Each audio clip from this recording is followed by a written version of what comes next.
नमस्कार दोस्तों, स्वागत है आपका मेरे YouTube चैनल भारत दर्शनम में। तो दोस्तों, हमेशा की तरह इस बार लेके आया हूँ फिर आपके लिए एक रोचक कहानी, जिसमें मैं आपको बताऊंगा कि एक गर्भवती के शाप के कारण सीता जी को सहना पड़ा था पति का वियोग।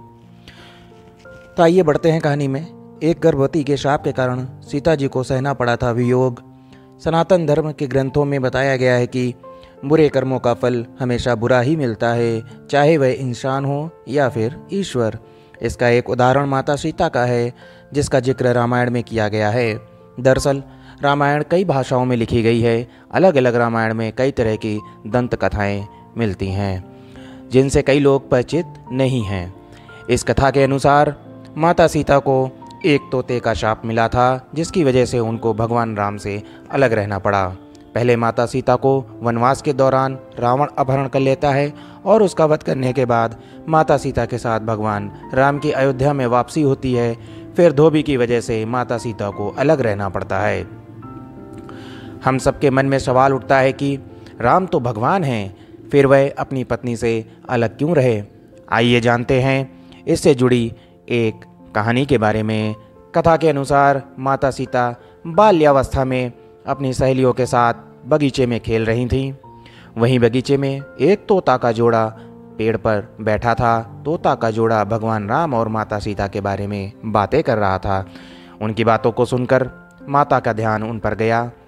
मादा तोता बोल रही थी कि अयोध्या के राजकुमार राम काफ़ी प्रतापी राजा होंगे, उनसे माता सीता का विवाह होगा। तोते के मुख से भावी पति का नाम सुनकर माता सीता अचंभित हो गईं। उन्हें अपने बारे में और जानने की इच्छा जागृत हुई, इसलिए उन्होंने अपनी सखियों से कहकर दोनों पंछियों को पकड़ लिया।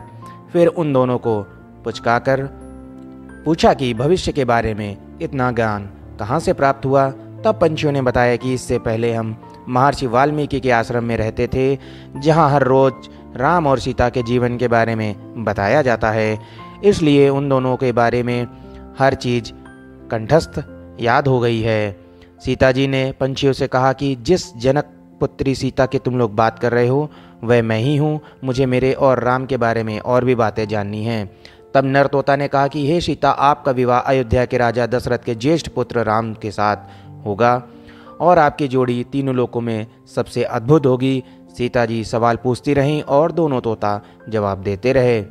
सीता ने कहा, जब तक मेरा विवाह नहीं हो जाता, तुम दोनों मेरे साथ राजमहल में रहोगे और तुम वहाँ सारी सुख सुविधाएं मिलेंगी।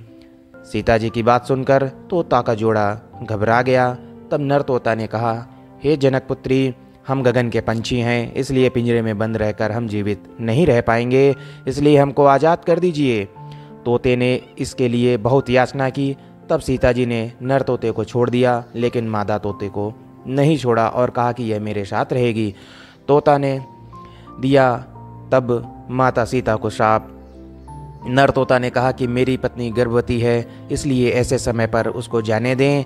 हम दोनों एक दूसरे का वियोग सहन नहीं कर सकते, इसलिए आप मेरी पत्नी को मेरे साथ ही जाने दें। लेकिन सीता जी ने उसकी एक न सुनी। इस पर मादा तोता को बहुत गुस्सा आया और उन्होंने शाप दिया कि जिस तरह तुमने गर्भावस्था में मेरे पति से मुझको अलग कर दिया है, वैसे ही गर्भावस्था के दौरान तुमको भी पति वियोग सहना पड़ेगा। इतना कहते ही मादा तोता ने अपने प्राण त्याग दिए। मादा तोता के प्राण त्यागने के कुछ समय पश्चात नर तोता के पत्नी वियोग में प्राण चले गए। इससे माता सीता को बहुत दुख हुआ, लेकिन तब तक बहुत देर हो चुकी थी। बताया जाता है कि अगले जन्म में तोता वही धोबी था जिसने माता सीता के चरित्र पर उंगली उठाई थी, जिसके बाद भगवान राम ने सीता का गर्भावस्था के दौरान त्याग कर दिया था। तब माता सीता महर्षि वाल्मीकि के आश्रम पहुंची और वहां उन्होंने लव कुश को जन्म दिया था।